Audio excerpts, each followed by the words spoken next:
শুক্রবার ঈদ হলে জুমার নামাজ পড়তে হবে না, এই কথাটা বলছে মিজানুর রহমান আজহারি। কিন্তু সে কীভাবে বুঝাইছে এই জিনিসটাকে বিভিন্ন মানুষ নিয়ে আবার বিভিন্ন ট্রোল করতেছে। বিস্তারিত মূল ভিডিওটা শুনুন। একটা ভিন্ন বিষয়, এটা হয়তো অনেকের জানা নাই, কিন্তু একটু শেয়ার করার প্রয়োজন আমি মনে করছি। আমাদের মালয়েশিয়াতে যেহেতু ইনশাল্লাহ হোপফুলি আজকে চাঁদ দেখা গেলে আগামীকাল ঈদ, তো আগামীকাল কিন্তু আবার জুমাবার, তাই না? সকালে একটা গ্যাদারিং, দুপুরে আরেকটা গ্যাদারিং। তো বিষ্ণু ইসলাম বললেন লা ইয়াজতামিউ ঈদান ফি ইয়ামিন ওয়াহিদ, একদিনে দুই ঈদ হয় না, মানে একদিনে দুইটা গ্যাদারিং আমাদের জন্য কষ্ট হয়ে যাবে।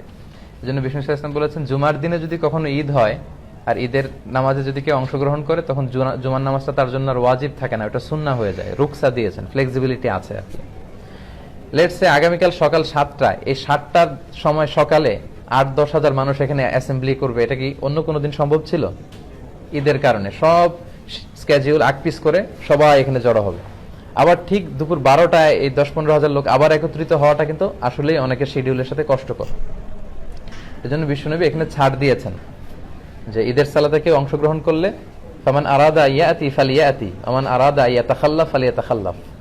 সাহাবারাও যখন ঈদের জুমার দিনে ঈদ পেতেন, তারা ঈদের নামাজের পরে এই ঘোষণাটা দিতেন। তবে জুমার সালাত যেহেতু অনেক গুরুত্বপূর্ণ একটা সালাত, ইবাদত, অনেক ভার্চু আছে এর মধ্যে, তো আমরা ইনশাআল্লাহ শরীক হব। তবে আপনাদের যদি কারো কোনো খুব জরুরি কাজ পড়ে যায়, এই ফ্লেক্সিবিলিটি